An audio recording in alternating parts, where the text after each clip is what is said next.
Buenos días, presidenta. Hans Salazar, de Noticiero en Redes. A propósito de todos estos datos, también se han revelado en un balance preliminar de la CEPAL, reconoce el avance de la lucha contra la pobreza en este 2024 y pues resaltan los programas sociales y el aumento a los salarios mínimos. Dice también la CEPAL en este informe que sugiere aprovechar la tendencia de la relocalización en el tema también económico y también comenta que de las principales ingresos a América Latina, obvio México, es el tema de las remesas, lo que envían nuestras migrantes en el transcurso de todo el año, porque incluso se va a romper un récord, también de acuerdo a los últimos datos, en lo que se está enviando. Todo esto también que tiene que ver con el sustento del propio envío y de los programas sociales, lo que tiene que ver con pensión, con becas, con todo esto, también es el programa hacia los jóvenes construyendo el futuro. Bueno, que creo que va a haber ahí una adecuación del nombre, pero en el fondo es el apoyo a los jóvenes que desarrollan sus capacidades laborales, aprenden en diversas empresas. ¿Cómo se podría aprovechar también esto de la relocalización? Y preguntar también, presidenta, en este contexto, ¿cómo ve tanto el balance de la CEPAL como el programa de los jóvenes? Hay varios comentarios que nos han hecho llegar, muchos de ellos, incluso de lugares de centros de trabajo, que se abrió un periodo muy corto, entiendo yo que es por el fin de año, y que muchos no se pudieron apuntar, registrar, incluso centros de trabajo que también están interesados en continuar con este programa. Preguntarle, presidenta, si habrá una información al respecto de este programa para el próximo año, cómo se estará ampliando en todo el país, cuál será esto y cómo se podría aprovechar en la parte económica, porque México tiene un potencial de jóvenes impresionante. Jóvenes Construyendo el Futuro abrió sus inscripciones, digamos. Se cierran, pero eso no quiere decir que se cierran para todo el año. En febrero, si mal no me equivoco, abre nuevamente. Es como un mes hay entrega y otro mes se abre. No es que ya con lo que pasó ya no se pueden inscribir el próximo año, tanto empleadores como jóvenes que quieren incorporarse al programa. Entonces, vamos a pedirle a Marat que informe, que les dé la información para que la puedan tener, porque a lo largo de todo el año sigue abierto el espacio para que se puedan inscribir. Jóvenes Construyendo el Futuro pues es un gran programa porque no solamente incorpora a las y a los jóvenes al empleo, sino que permite, sobre todo a pequeñas empresas, comercios, que puedan incorporar a un joven que va a recibir su primer salario por parte del gobierno a través de este programa y después entonces le beneficia a la pequeña empresa y después hay una incorporación de más del 50% de estos jóvenes ahí a donde iniciaron su trabajo. Entonces pues es un impulso también a la economía. Jóvenes Construyendo el Futuro continúa, tiene metas muy importantes y la parte de la reforma constitucional también se va a dar, es nada más un ajuste ahí que es importante hacerlo. El modelo mexicano, que es el modelo de la Cuarta Transformación, de la economía moral, de lo que llamamos el humanismo mexicano, es único en el mundo. Parte primero de erradicar la corrupción, el régimen de corrupción y privilegios que privó en México principalmente durante todo el periodo neoliberal, que si se fijan es parte de lo que se está haciendo también ahora con lo que se anuncia hoy. Es quitarle la patente a agentes aduanales, pues es porque había corrupción, porque estaban mintiéndole a la autoridad. No sabemos qué mecanismos había para hacerlo así, pero ahora son corresponsables, antes no eran corresponsables los agentes aduanales de que se pagaran o no se pagaran los impuestos, ahora sí. Entonces esto nos lleva a que 40 agencias aduanales se estén investigando y que se les haya quitado las patentes. ¿Eso qué va a representar? Más ingresos al erario para poderlos destinar a programas sociales, a inversión pública y a otras acciones que impulsen la economía de nuestro país, disminuyan la pobreza y las desigualdades. Entonces, parte de erradicar el régimen de corrupción y privilegios, parte de que el pueblo de México tiene derechos, derecho a la educación, toda la visión del periodo neoliberal de que la educación, la salud, el acceso a la vivienda eran mercancías o privilegios para unos cuantos y quien no las tenía era su problema personal porque a lo mejor no había trabajado lo suficiente para poder ganárselo. Pues aquí la visión es distinta, son derechos de las y los mexicanos. Entonces, fortalecer el derecho a la educación, a la salud, el acceso a la salud, el acceso a la vivienda, y por eso lo que estamos haciendo en el Infonavit, pero también a la pensión universal adulto mayor, al empleo a través de Jóvenes Construyendo el Futuro y fomentar el desarrollo económico con una visión distinta, los salarios. Durante todo el periodo neoliberal se planteó que si aumentaba el salario mínimo iba a haber inflación, pero además no iba a haber inversión extranjera directa. Y ahora, aumentando el salario mínimo, no solamente no hay inflación, sino que estamos en récord de inversión extranjera directa en el país. Entonces, es una visión de un modelo económico que estamos impulsando, que inicia con el presidente López Obrador y que nosotros le estamos dando continuidad y fortaleciendo en ciertas áreas. Nosotros somos convencidos de las energías renovables, entonces vamos a darle más impulso a las energías renovables, aunque tiene su fortaleza Pemex y lo que se ha hecho hasta ahora, pero vamos a impulsar el desarrollo sostenible. Entonces es un proyecto que da como resultado pues mejores niveles de vida en el pueblo de México, disminución de la pobreza, disminución de las desigualdades y mejor calidad de vida para las y los mexicanos. Lo que estamos planteando ahora es fortalecer lo que quedó del 2018 al 2024, esa base, y avanzar más. Y ese avance tiene que ver con los nuevos programas de bienestar, con seguir aumentando el salario mínimo, con impulsar la inversión pública, con seguir impulsando la soberanía alimentaria y también con el impulso a la inversión privada a través de un modelo que llamamos el Plan México y los polos de bienestar. Y ahí pues la defensa que estamos haciendo también del Tratado Comercial México, Estados Unidos, Canadá, que ha ayudado a Canadá, ha ayudado a México y ha ayudado a Estados Unidos. Y la relocalización de las empresas pues es justamente producto de este tratado y de una visión de que la globalización y la producción, particularmente en China, pero también en otras regiones de Asia, pues ha generado problemas de competitividad a la economía de Estados Unidos, pero también de América. Entonces, vamos a seguir impulsando la relocalización de las empresas de Estados Unidos y de otros países, privilegiando con aquellos países que tenemos tratado comercial, pero impulsando que se fabrique en México una buena parte de lo que hoy importamos. Entonces, esa es la visión y por eso está dando resultados. Hay una visión, hay un proyecto, hay un modelo, hay un pensamiento y al mismo tiempo hay resultados. Porque podría haber esto y no haber resultados. Eso le da una fortaleza al modelo del humanismo mexicano que no tienen otros países.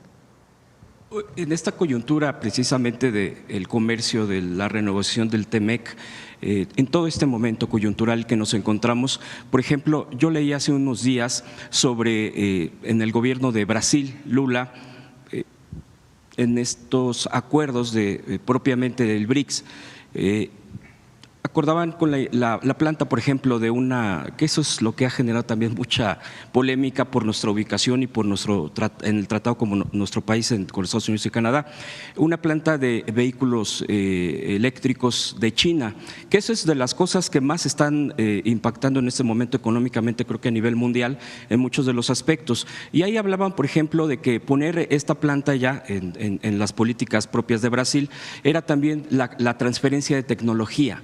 Es decir, no solamente es llegar, generar empleos, etcétera, sino también la transferencia de tecnología. ¿Cómo se está aprovechando, cómo se puede aprovechar a propósito de esta coyuntura y poder renegociar con empresas que se instalen en México, que sí generen empleos, pero que también que los jóvenes aprendan, que conozcan las pues cosas también que traen estas empresas, pero que también se formalicen en estos acuerdos, en estos convenios y que universidades como la UNAM, por poner un ejemplo, hay muchas universidades que están haciendo un excelente trabajo. La propia secretaría que de CONACYT a secretaría será cómo aprovechar esta transferencia y si se está poniendo atención en eso, Presidenta.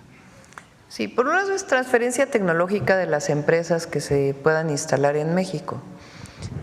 Ahora estamos haciendo varias cosas en ese sentido y particularmente en el Instituto Nacional de la Propiedad Intelectual para fortalecer las patentes mexicanas.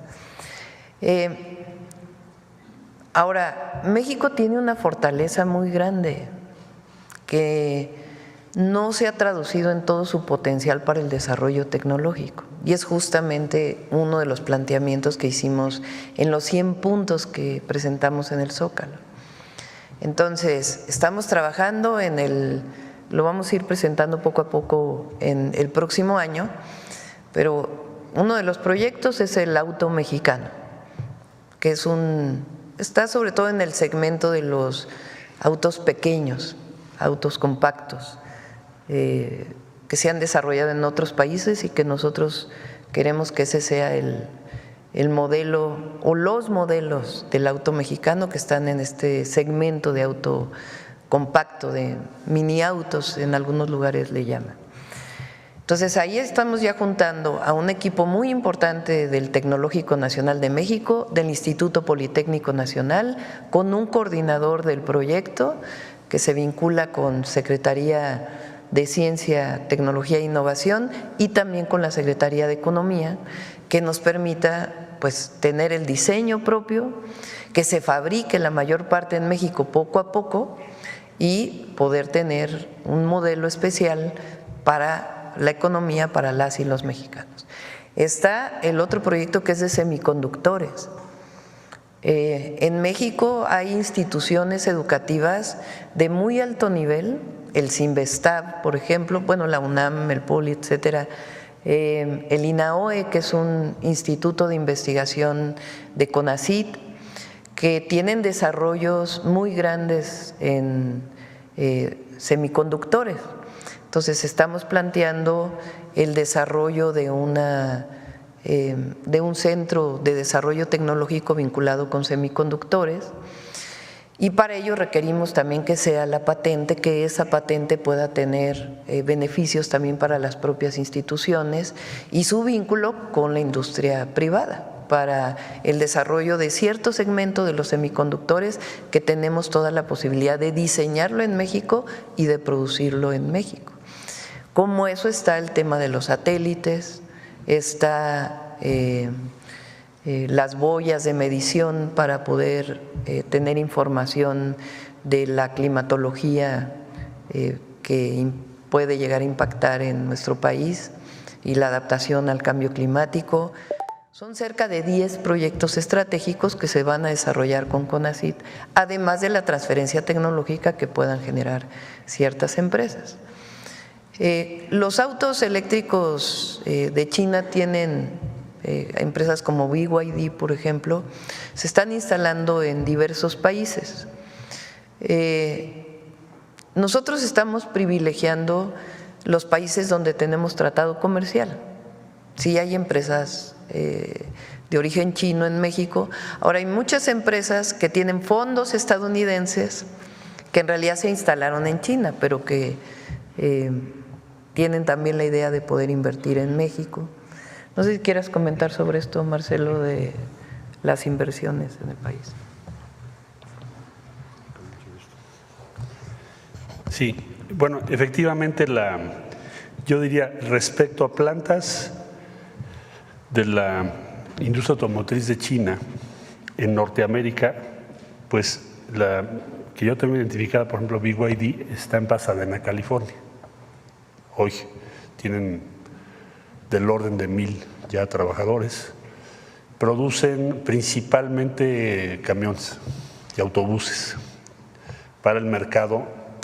¿Por qué lo pusieron en Pasadena, California? Porque las normas de California son muy estrictas respecto al tema ambiental y de hecho tomaron decisiones de que ya no van a permitir la venta de vehículos a combustión. Ya para el 2035 vamos a tener una situación así en California. Entonces por eso se instalaron ahí. Este tema sobre todo en los últimos meses, se ha politizado mucho en función de un estudio de una empresa en Estados Unidos que señalaba que México estaba siendo el lugar en el que estábamos haciendo la producción dentro del Tratado de Libre Comercio. Esto es falso por dos razones. Primera, muy breve, no podemos exportar nada que no cumpla las reglas de origen. Las reglas de origen te obligan a que el 70% de tu vehículo sea hecho en Norteamérica. Entonces es evidentemente falso el argumento. Además de que no tenemos ninguna planta todavía. Y el segundo argumento que se manejaba es que nosotros estamos promoviendo la inversión de muchísimos productos, de muchas plantas provenientes de China para eludir el tratado, que también es falso, porque sí hay inversión, pero siempre en las exportaciones mexicanas se observa la regla de origen. ¿Por qué se hace esto? Porque hay un objetivo: justificar aranceles contra México. Es toda la razón. Ahora bien, regresando a lo que tú decías, pues hay una gran competencia en el mundo. En México está presente también la industria automotriz china con vehículos como los que ya conocemos, pero también les daría un dato. La marca principal fabricante de vehículos que importa desde China a México es General Motors, no BYD. Es más o menos el 40% del total de los vehículos que se importan a México. Eso tampoco lo dicen en sus comentarios. ¿Por qué? Me preguntarás tú. ¿Por qué razón? Bueno, pues porque General Motors tiene una joint venture en China, que es el segundo mercado del mundo, ya va a ser el primero en industria automotriz. Tiene una joint venture con una empresa en China para producir vehículos que venden en China. Y una parte de esos vehículos los traen a México para venderlos en México, no en Estados Unidos. Entonces, simple y llanamente, el 40% viene de esa planta, de esas importaciones que provienen de China. Entonces, está muy exagerado el tema por lo que hace México en los últimos comentarios que hemos visto, porque tiene un objetivo: justificar aranceles que de otra manera no van a tener ninguna justificación, u otras medidas comerciales. Ahora, mientras cumplan las normas que México tiene establecidos, pues nosotros vamos a seguir permitiendo que vengan vehículos, por ejemplo, de Tailandia, de Kia. Es otra fuente de importación importante. Tienen derecho, además hay un cupo establecido. Cupo quiere decir que si tú produces vehículos puedes importar un cierto número. Entonces, pues esa es la posición que nosotros tenemos y seguiremos adelante en esa misma línea. Y por último, Presidenta, sí, si me permite, el tema de la violencia de género, de todo esto que se genera en las redes sociales, me ha llamado la atención últimamente. No es reciente, obvio, esto se ha dado ya de tiempo atrás, que han vuelto a remeter, obvio, no voy a describirlo porque es hasta de mal gusto, el tema, por ejemplo, contra la Secretaría de la Mujer, contra la secretaria Citlali. Esto ya no se había dado, porque, bueno, pues el tema fue senadora, ahora tiene un cargo que por cierto, ha habido trabajo interesante, de hecho se ha difundido aquí, pero la pregunta sería, este tema, digo, más allá de quiénes y el tipo de términos y de imágenes que son verdaderamente pues indescriptibles para qué contra ella. Y yo me preguntaba, y es la secretaria de la mujer, es la que está teniendo y enfrentando precisamente esas violencias, ¿no? Y que sabemos qué tipo de, por ejemplo, un empresario, ¿no? que ni vale la pena mencionarlo, que fue uno de los que originalmente fue sumamente violento en los términos con lo que se refería. Ahora ha vuelto a resurgir, me llama la atención, y que también él está muy activo en otras cosas y en términos contra el propio gobierno. La pregunta es, no tanto, pues, ¿qué opina de esto? Me parece que algo hasta… pues, ¿qué se va a opinar frente a la violencia hacia las mujeres, hacia la propia secretaria de la mujer? Sino cómo también ver esta situación de las redes sociales, en donde se generan muchas violencias, en donde este es un ejemplo nada más, pero hay otro tipo de cosas que también han permeado en la sociedad y que y que siguen teniendo, pues, impactos muy negativos. Ya se ha llegado a comentar, ¿no?, este tema de la regulación de las propias plataformas que proveen las redes sociodigitales, como se le menciona oficialmente, pero bueno, hay un debate donde dicen no hay que regular eso es de otra manera, etcétera. ¿Cuál es su postura de usted frente a este tipo de cosas? Porque además, cuando se empieza a batallar frente a este tipo de violencias, claro que va a haber reacciones y difamaciones, y bueno, hasta medios de plataformas han arremetido con falsedades contra el gobierno, y a veces deja ese sentido como hasta de misoginia y de machismo, y de medios pues que igualmente no tienen ni caso mencionarlos, que son productores de fake news. Y también en este sentido, el principal proveedor de información del país pues es la mañanera, en este caso la mañanera del pueblo, como ya se ha denominado. Y también mucha gente en los estados pregunta, ¿por qué no se puede ver o escuchar la mañanera en todos los medios públicos? Esa es otra de las preguntas que han hecho. Por ejemplo, el día de ayer, bien dijo un periodista, fue duro, concreto y con todo, ¿no? En una mañanera que, bueno, estuvo muy claro el día de ayer el tema del Infonavit, que fue una información tremenda, pero que la población muchas veces quiere saber. Claro, algunos aprovechan que tengan algún señal de internet, de la tarde con alguna plataforma. Pero los medios públicos en este sentido, Presidenta, ¿qué papel también están jugando? Digo, algunos sí lo están haciendo, el tema de la difusión, pero la gente que va al trabajo, la gente que va a la escuela, etcétera, quisiera tener en la radio, porque la mayoría de las estaciones de radio, perdón, pero es pura mentira, es casi basura, y lo digo con todo respeto. Entonces, ¿cómo se puede generar este tema de que las mañaneras se pueda escuchar, se pueda ver en todo el país? Digo, ¿por qué no tener esa posibilidad? Obvio, con los recursos que se tienen, con los medios que se tienen, que son públicos. De los privados, obviamente, pues espera que quieran algo a cambio, eso es muy obvio, y eso es lo que les ha dolido a muchos, el tema del dinero. Entonces, esas serían mis preguntas, Presidente, y le agradezco mucho las respuestas. Gracias. Yo creo que son varios temas, ¿no? A ver, el tema, yo creo que de la oposición, de los adversarios a nuestro movimiento, al gobierno, que la verdad es que se han quedado sin argumentos. A mí la verdad es que cuando hay estos comentarios tan machistas, de odio, pues es que ya no hay argumento. O sea, todo esto que decían, les van a quitar los ahorros a los trabajadores con la reforma al Infonavit, y ayer Octavio presenta las corruptelas y abre la cloaca que hubo ahí durante tantos años, y entonces sí hay algunas columnas hoy, ¿no?, del Infonavit. Pero entonces dices, a ver, ¿cuál es el argumento?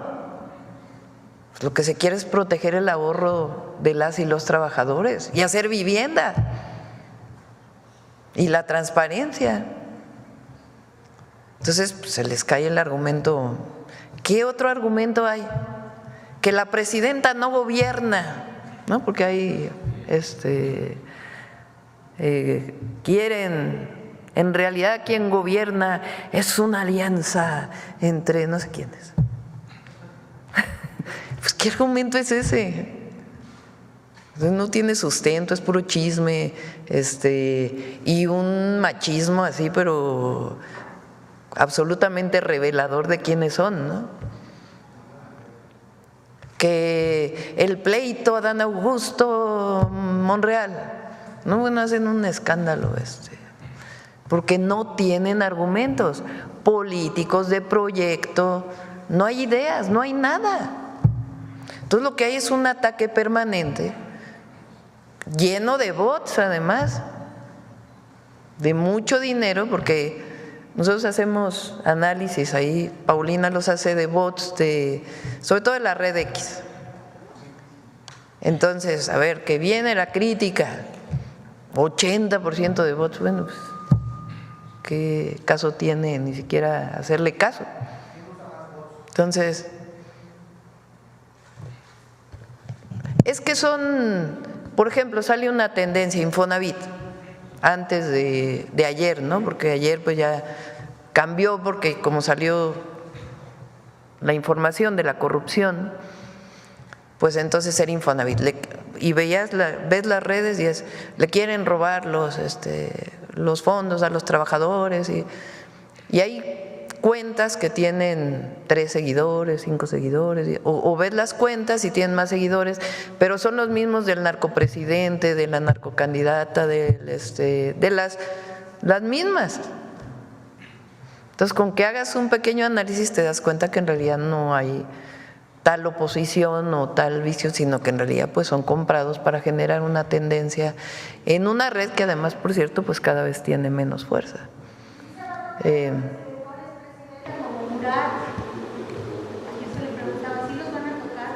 No, pero no es un asunto de si se van a tocar, se presentan las denuncias y lo que se haga. Es que este es un asunto político, ¿no? Ahora quieren hacerlo político, no es político. Es un asunto de defensa del ahorro de los trabajadores. Entonces, sí, pero ustedes están poniendo nombres. Entonces, la mayor corrupción de lo que se mencionó ayer se dio en el último periodo de Peña. Y otras que vienen de antes, ¿no? Pero además una visión del Infonavit de cobrarle y cobrarle y cobrarle a los trabajadores. O sea, de que nunca acabes de pagar tu deuda a través de créditos de años y años y años de pago o desalojos porque no se podía pagar la vivienda. Entonces, lo que nosotros estamos planteando, aunque va a presentar las denuncias que tengan que presentar en Infonavit, es porque estamos cambiando la ley. La ley se está cambiando para que el director general del Infonavit pueda tener la dirección, la rectoría del Infonavit, que desaparezcan 2 direcciones que no tienen sentido, que es la de la representación empresarial y la representación sindical, y que siga siendo un organismo tripartita donde todos decidan, las organizaciones empresariales, las organizaciones de los trabajadores y el gobierno, pero que no se preste a esta opacidad. ¿Por qué el INAI nunca hizo nada con el Infonavit? Que tanto defendían. ¿O por qué no dicen que no permitían que entrara la Auditoría Superior de la Federación a hacer auditorías? Entonces, no hay argumentos. O sea, díganme un argumento que se haya dado de la oposición o de sus dirigentes empresariales de la oposición, como el Junior X, que tenga fundamento. Es un odio, una crítica, tremendo. Ya salieron a defender también al dirigente del PAN, Entonces, ¿a qué se dedican? Pues a una campaña de odio, de enojo, pues en vez de estar tan enojados que se sienten a ver si realmente tienen un proyecto de nación, porque no tienen, solo es la crítica a lo que representamos nosotros. Y miren qué impacto tiene, ahí está la encuesta de hoy. Entonces, pues sí, están un poco desesperados. Ahora, el otro gran tema pues es el machismo, la misoginia que se esconde en estas críticas, que también es muy reveladora de quiénes son quienes las hacen. La crítica a Citlali, que además tiene toda nuestra solidaridad y nuestro apoyo, pues es porque le sale el odio así, pero y el machismo tremendo, ¿no? Nada más que vean qué piensan las mujeres. El gobierno tiene un apoyo enorme de las mujeres porque se sienten representadas y porque las vamos a seguir defendiendo. Ahora, yo no estoy de acuerdo en regular. Es muy complicado regular una red social. No. El límite entre la censura y la regulación de una red es muy complejo. Entonces, más bien es la concientización de la gente y que se sepa pues que si están de acuerdo o no y que se participe. Y en el caso de los medios comerciales igual, pues que se abran, sean plurales. La objetividad se da cuando se presenta una posición y la otra, no cuando solo se presenta una. Y bueno, también afortunadamente pues están todos ustedes que hacen un trabajo muy importante. Y en los medios públicos, están trabajando los medios públicos, digamos, nacionales o los del gobierno federal, para hacer una red de medios públicos nacional que permita también juntar recursos para poder fortalecer los noticieros, fortalecer, o sea, la parte informativa, la parte de debate y también la parte de producción, que también tiene que tener una visión distinta. Están pensando en producir series, producir documentales, principalmente sobre la historia de México. Entonces sí, se están buscando coordinar en una red de medios públicos y también pues darle continuidad a lo que se hizo aquí el día que hicieron el Congreso de Medios Alternativos, ¿no? Que pueda seguir floreciendo en México, ¿no? La difusión de las mañaneras pues ya depende también de, tampoco queremos nosotros que se imponga algo, ¿no? Entonces en esta red de medios públicos pues ya tomarán su definición, porque es muy distinto un medio gubernamental a un medio público. El público pues tiene una participación diversa, entonces sí se difunde contenido que hace el gobierno, pero tiene que tener también una visión de radio pública que también pueda darle voz a mucha gente, sobre todo la que no tiene voz. ¿La radio de Poli transmite la conferencia todos los días? Sí, el Canal 11, pero muchos medios, decía Hans, locales, porque la mayoría de los estados tiene un sistema público, tienen radio, tienen televisión, las universidades también. Entonces es importante que se haga una red de medios públicos que puedan tener información distinta también a la de los medios comerciales, que se difundan otras cosas que normalmente no se difunden, pero que no acaben siendo medios gubernamentales solamente de difusión de lo que hace el gobierno, ¿no? Sino que den voz a quienes no tienen voz en nuestro país. Ya fue doblemente Sonora y luego vamos a ir a Sonora, ya está doblemente representado Sonora el día de hoy en la mañanera. Gracias, presidenta. Demián Duarte de Sonora Power. Pasado mañana vamos a Sonora. Sí. Bueno, empezando por ahí, bueno, va a ser un honor de veras recibirla en nuestro estado en su primera visita oficial ya como presidenta de la República. Pues en Sonora usted tiene muchos seguidores, tiene mucha admiración también por su trayectoria y por lo que representa. La verdad es que vamos a estar ahí muy atentos a los resultados de su visita. Justamente en este contexto, presidenta, quería yo comentarle un par de datos muy relevantes que han estado circulando en mi estado.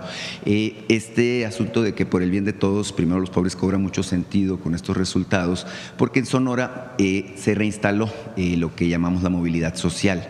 Mire, los últimos resultados que presentó el Coneval hablan de que en mi estado 246,000 personas salieron de la condición de pobreza. Es una reducción muy importante de 8 puntos respecto al 29% que había de personas en Sonora en pobreza, ahora es el 21%. Y hay alrededor de 54,000 personas que salieron de la condición de pobreza extrema. ¿Esto qué significa? Pues evidentemente que la fórmula que ustedes están aplicando del humanismo como modelo a seguir pues está dando frutos. Yo quiero aprovechar la presencia de Marcelo Ebrard, el secretario de Economía, para reincidir un poquito en lo que comentaba ahorita respecto a las cadenas de electromovilidad y semiconductores. Mire, como usted sabe, en Sonora tenemos todos los elementos precisamente para incidir en estas dos cadenas. La de semiconductores, pues tenemos esta cercanía con el estado de Arizona, esta relación además de socios que tenemos con Arizona. Y en el caso de la electromovilidad, pues es evidente que tenemos el litio. La vez pasada que platicamos aquí hablamos del asunto de las patentes del litio. Se sabe que ya la empresa Litio MX está por anunciar cosas importantes al respecto. Y bueno, evidentemente tenemos el litio, tenemos el cobre, tenemos grafito, molibdeno, wollastonita, pero también tenemos la experiencia en el desarrollo de estos procesos. Ayer, por cierto, estuvieron directivos de la compañía Foxconn en Sonora, reunidos con el gobernador Durazo. Se sabe que traen un gran proyecto de inversión para México, no han dicho dónde. Entonces yo quiero preguntarle a usted y por supuesto al secretario Marcelo Ebrard al respecto de cuáles son los pasos que se van a dar en este sentido, justamente para materializar esta visión y estos anhelos que se tienen de que mi estado se convierta pues en una de estas locomotoras del desarrollo nacional. Marcelo, ¿quieres?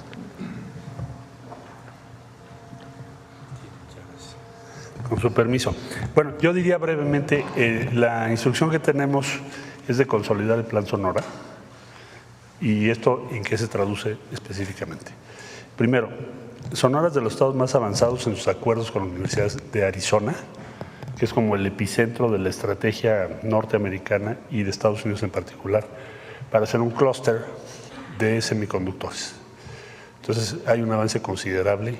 Yo diría que de los 4 entidades federativas que empezaron a trabajar ya hace algún tiempo con este clúster, pues es la que lleva más avance. Nosotros, ¿qué tenemos que hacer? Facilitar que esto tome más velocidad, tengamos pronto estas inversiones. Básicamente tiene que ver con prepararnos para poder desarrollar en México diferentes procesos. Segundo, desde luego todo lo que está en torno al litio, Litio-Mex. También hemos estado trabajando con ellos. Como usted sabe, la Secretaría de Economía regula lo que tiene que ver con minería y la prioridad que nos ha marcado la presidenta Sheinbaum es que México pueda acelerar su producción respecto al litio y también poder tener una batería en México, empezar a construir, a fabricar baterías en México. También Sonora es otro punto clave. Y tienen un buen avance en Guaymas, tienen un buen avance en lo que tiene que ver con la zona o el paso fronterizo, Nogales. Tenemos ya también toda una serie de empresas que actualmente han sido visitadas, tanto en Taiwán, Foxconn es taiwanesa, tienen un proyecto de inversión enorme, lo tenemos dentro del portafolio de inversión, y Sonora es una de las posibles localizaciones de parte de esta inversión. Entonces yo diría que vamos a lograr en 2025 pues dar otro paso importante para consolidar ese plan que, repito, y con esto cierro el comentario, pues se diseñó, es el primer plan que diseñamos juntos México y Estados Unidos, con miras a todo lo que estoy hablando, electromovilidad, semiconductores y competitividad. Es como un buen ejemplo de lo que deberíamos hacer a mayor escala. Y se los vamos a exponer, porque está siendo exitoso. Y Sonora va a tener éxito sin duda alguna, porque han tomado muchos pasos. Sí, presidenta. La compañera le preguntaba ahorita al respecto de los asuntos de inversión y todo esto. Yo le quiero pedir más bien una reflexión. Estamos a 12 días de cerrar el ciclo del año 2024. Ha sido un año pues muy cargado de cosas muy importantes. Se ha hecho historia, sin duda, este año con la llegada, por ejemplo, de la primera mujer presidenta. Con este antecedente yo le quiero pedir que nos comparta su punto de vista respecto a qué panorama, más allá de la captación de inversiones, qué panorama podríamos esperar los mexicanos con el año que está justamente por llegar. El 2025 plantea retos importantes, pero creo que también oportunidades de gran nivel para nuestro país. Entonces, si nos puede comentar al respecto. Va a ser un buen año. Vamos a consolidar esto que hemos hablado de los proyectos de inversión. Se van a consolidar todavía más los programas de bienestar y los nuevos programas. Va a seguir habiendo inversión en México, pública y privada, y vamos a consolidar el proyecto. Entonces, por supuesto, tenemos que garantizar que el tratado comercial siga, que están todos los argumentos puestos ahí, yo no tengo la menor duda de que lo vamos a lograr. Por eso que ha estado hablando el presidente Trump de los aranceles o las tarifas, como llama él. Entonces yo creo que va a ser un muy buen año y además pues inician las obras de trenes y muchas obras nuevas que vamos a desarrollar. Y además el 1 de junio pues va a ser la elección. Por primera vez las y los mexicanos vamos a elegir a las y los jueces, magistrados y ministros de la Corte, que es histórico en México y en el mundo. Entonces, va a ser un buen año para las y los mexicanos. Vamos a cerrar porque ya son las 9. A ver, la última pregunta. Solamente un planteamiento. Usted va a la frontera el fin de semana, va a estar en Ciudad Juárez, va a estar en Sonora también. Es un momento importante del año porque vienen enormes flujos de paisanos que nos visitan con motivo de las fiestas de fin de año. Por ejemplo, tengo entendido que en Nuevo Laredo se hizo un operativo de parte de los gobiernos de la región, en Chihuahua también. En Sonora, el gobernador encabezó, por ejemplo, también un operativo de bienvenida. En Cajeme mismo, el alcalde Javier Lamarque también hizo un operativo que le llamó, creo, el apapacho a nuestros paisanos. Preguntarle en este sentido, presidenta, ¿qué está haciendo el gobierno federal para acompañar a los flujos de paisanos que nos visitan? Porque ya sabe usted, mire, vienen con mucho gusto a visitar a sus familias, pero son presa también de situaciones pues fuertes, extorsiones, los ven como pues objetivo muchos grupos criminales, porque evidentemente pues traen dinero, traen cosas para sus familiares. Entonces, preguntarle qué se está haciendo para favorecer esta visita. Muchas gracias. Sí, le voy a pedir a Rosa Isela que el lunes nos lo presente aquí en la mañanera. No lo hemos presentado, tiene razón, pero sí se están haciendo varias acciones y también en caso de que sean sujetos a algún problema, pues que puedan denunciarlo y nos avisen lo más pronto posible. Pero pues es la bienvenida, ¿no? Ayer el himno migrante pues tiene ese objetivo también, la defensa y la bienvenida siempre a México de nuestros hermanos y hermanas. Bueno, vamos a cerrar. Viene Detector de Mentiras, que ayer no lo presentamos, y después Mujeres en la Historia. Adelante.